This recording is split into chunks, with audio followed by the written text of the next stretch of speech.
नमस्कार साथियों, आप सभी का एक बार फिर से स्वागत है। अब वर्तमान जो परिस्थिति आप देख रहे हैं, यहाँ पर आपको देखने को मिल रहा है कि अभी जो आने वाला जो 14 तारीख है, यानी 14 जुलाई जो कि सोमवार का दिन है, उसमें एक बहुत ही महत्वपूर्ण सुनवाई होने वाली है हाई कोर्ट में। और ये किस पर बेसिस है ये सुनवाई? एक्चुअली ये जो बेस्ड है, ये सुनवाई बेस्ड होगी बीएड को लेकर। यानी बीएड की मतलब मैं बोलने का तात्पर्य यह है कि जो द्विवर्षीय बीएड है, यानी 2 इयर्स बीएड वाले जो कोर्स हैं, उनको यहाँ पर जो वर्तमान में जो प्रक्रिया चल रही है सहायक आचार्य की, उसकी डिवी से उन्हें निकाल दिया गया है। यह कह के निकाल दिया गया है कि यहाँ पर आपका 2 वर्षीय बीएड का कोर्स जो है वो अमान्य है। लेकिन यहाँ पर छात्रों में एक असंतुष्टि नज़र आ रही है, देखने को मिल रहा है कि आखिर इस तरह से उनको कैसे निकाला जा सकता है। यहाँ पर क्या 2 वर्षीय बीएड इनवैलिड है? और अगर 2 वर्षीय इनवैलिड है बीएड, तो फिर आखिर 2 वर्षीय बीएड क्यों किया जा रहा है और क्यों करवाया जा रहा है सरकार के द्वारा? तो इसको लेकर भी बहुत ही परेशानी है, बच्चों में एक गुस्से वाली भावना है यहाँ पर। तो इसी को लेकर बच्चों ने क्या किया, जो छात्रों ने, वो हाईकोर्ट में याचिका डाल दी और ये कह के डाली गई है कि क्या हमें इस तरह से बाहर निकलना सही है? क्या द्विवर्षीय जो 2 इयर्स बीएड कोर्स है वो क्या हमारा अमान्य है? तो कोर्ट ही इसका रास्ता निकाले। तो यहाँ पर कोर्ट ने दोनों की दलीलों को सुना, दोनों ही पक्षों की दलीलों को सुना।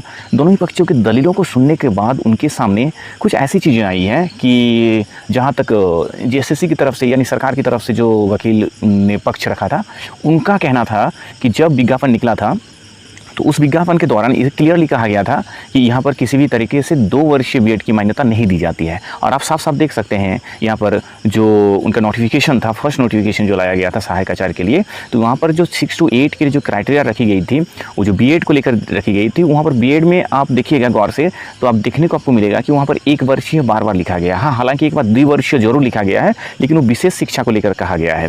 तो कितना दम है यहाँ पर सरकार की बातों को लेकर और सरकार जो पक्ष रखा है उसको लेकर। और यहाँ पर अभ्यर्थियों का कहना साफ साफ है कि इस तरह से आप मतलब पूरी प्रक्रिया हो जाने के बाद, क्योंकि हालांकि वो लोग जेटेड कैंडिडेट हैं, क्योंकि सीटेड कैंडिडेट ऑलरेडी बाहर निकल चुके हैं, तो उनकी कोई यहाँ पर सुनवाई हो नहीं रही है। सुनवाई यहाँ पर किसकी हो रही है? यहाँ पर जेटेड कैंडिडेट्स की हो रही है, जिन्होंने उस दौरान, जब ये 2016 की बात कर रहे हैं, 2016 में क्या हुआ था कि जेटेड का जो सेकेंड जेटेड का कंडक्ट किया गया था, तो उस वक्त उन्होंने पार्टिसिपेट किया था।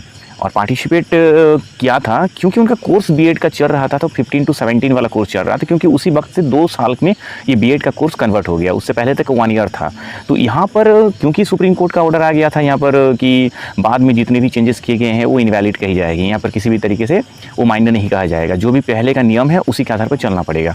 तो यहाँ पर अगर सरकार की तरफ से जो बातें रखी गई हैं, यहाँ पर भी इस बातों में भी तो काफ़ी दम है, क्योंकि अगर वहाँ पर उनकी विज्ञापन को ही लिया जाए, क्योंकि जो भी विज्ञापन पहले के विज्ञापन के आधार पर रखा जा रहा है, तो वहाँ पर साफ साफ लिखा गया है कि वहाँ पर 1 वर्षीय बीएड ही यहाँ पर मान्य होगा।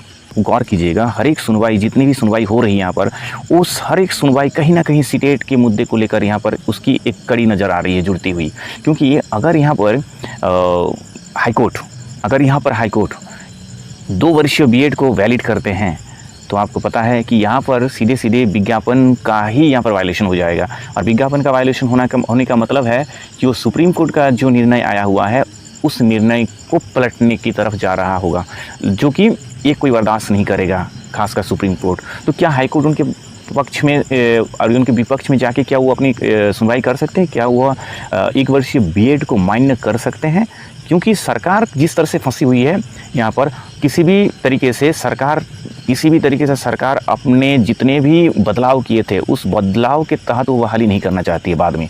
सुप्रीम कोर्ट ने साफ साफ कह दिया था कि जितने भी आपने बदलाव किए हैं, वो बदलाव किसी भी तरीके से मान्य नहीं होगी, क्योंकि एक बार गेम जब स्टार्ट हो जाता है तो रूल चेंज नहीं होता। उनका यही कहना है बार बार, और उसी को लेकर वो चलते आ रहे हैं। और इस मामले में उनको बीट करना बहुत मुश्किल है। यहाँ पर किसी भी तरीके से उनका पक्ष के बाहर निकल के कोई हाईकोर्ट मतलब अलग तरीके से सुनवाई करेगा, इसको लेकर देखने वाली बात होगी। हालांकि जिनके साथ भी अन्याय हुआ है उनको न्याय मिले, ये कामना तो हम लोग शुरू से ही करते आ रहे हैं। इसे किसी पक्ष विपक्ष की बात नहीं है, लेकिन यहाँ पर कोर्ट किसकी तरफ जाएगी ये देखने वाली बात होगी। क्योंकि यहाँ पर साफ साफ आप देख सकेंगे कि यहाँ पर सरकार ने जो भी पक्ष रखा है वो कोई पक्ष, कोई कमज़ोर पक्ष तो नहीं रखा है।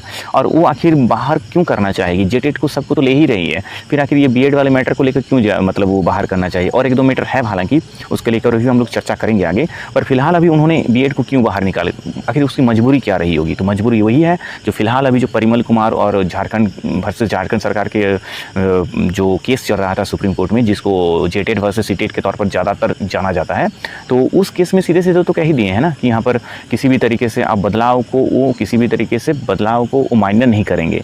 तो बस उसी को लेके जेएसएससी भी बहुत अच्छे से गौर से देखी है इस निर्णय को कि यहाँ पर तो सही में, क्योंकि तब तक जो उनको चाहिए होता है, यानी 2016 तक जब जेटेट एग्ज़ाम कंडक्ट हो चुका था, रिज़ल्ट आ गया था, तब तक इनका कोर्स कंप्लीट हो जाना चाहिए। मतलब जिस तरह से इन्होंने विज्ञापन में लिखा है 1 वर्षीय, लेकिन इनका तो 2 वर्षीय कोर्स चल रहा था, तो कैसे ये मतलब वो 1 वर्ष में कन्वर्ट होगा, किस तरह से होगा? तो जो कि पॉसिबल ही नहीं है।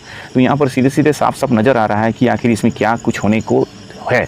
और अगर बीएड 2 वर्षीय बीएड की तरफ अगर इसका झुकाव है, हाईकोर्ट का झुकाव है और उसके पक्ष में निर्णय आता है, तो यहाँ पर एक रास्ता तो जरूर खुल जाएगा। और इस रास्ते की तलाश में सीटेट वाले हमेशा बैठे हुए हैं। हर एक निर्णय को वो लोग बड़ी गंभीरता से देख रहे हैं कि हाईकोर्ट किस तरह से निर्णय आखिर दे रहे हैं, जो भी कोर्ट जा रहे हैं, तो इस सब निर्णयों को लेकर एक काफ़ी गंभीरतापूर्वक ही देख रहे हैं।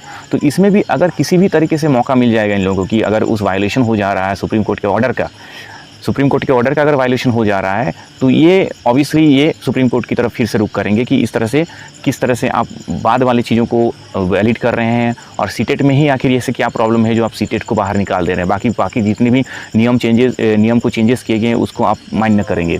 इसी को लेकर आप सभी से विदा लेते हैं। इस वीडियो में इतना ही।